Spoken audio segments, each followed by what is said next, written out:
Бисмиллахиррахманиррахим. Ассаламу алейкум, жылкы көрмандары, урматтуу интернет колдонуучулар, туугандар. Бүгүн 22 апрель Чүй обласы, ушул жерде Степной деген айылдан, Бишкектеги Степной деген айылдан чыгарыс болуп жатат.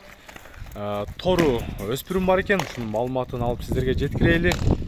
Жаныбарына артыңкы эки путак болгон. Жанар эке, мунун породасы местныйбы? Карабайыр, Карабайыр өзү жоон жолуп экен.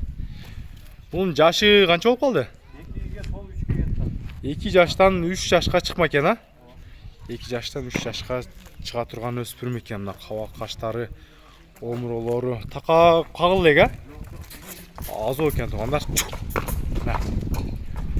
Көрүңүздөр, баскандарына өзү куйрукту көтөрүп азоочулук экен. Эми өзүңүздөр үйрөтүп аласыздар алган адамдар.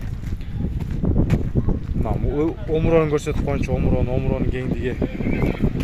Бут кол тазабы? Ичип жештери жакшы.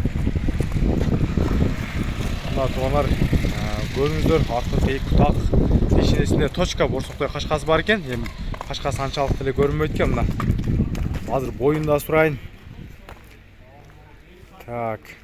Ошондой эле кармап турсаңыз эле боло берет. Бунун Жанар эке, бою канча чыгып калат? 1.65 айланасы экен, а? 1.65 дейін айланасы. Мына таза карабайыр дегендер болсо, кыргыз жылкы мына өзүбүздөгү тору. Кличкасы эмне? Кличкасы барбы? Не дейсиз? Кличкасы жок, а? Алган адам коет экенсиздер.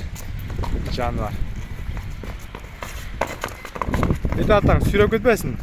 Негизи азоо экен туугандар, аябай курч экен өзү. Бул жагынан да көрүңүздөр, куйрукту тикесинен көтөрүп. Чу жандар. Азыр ушу турушунда бою 1.65-66 деди. Жандарына. Азыр жем бересизби? Көктө турабы же? Курбакта жем жейт экен мына туугандар. Баасын канча койсом кызыктуусу? 4200 доллар, а?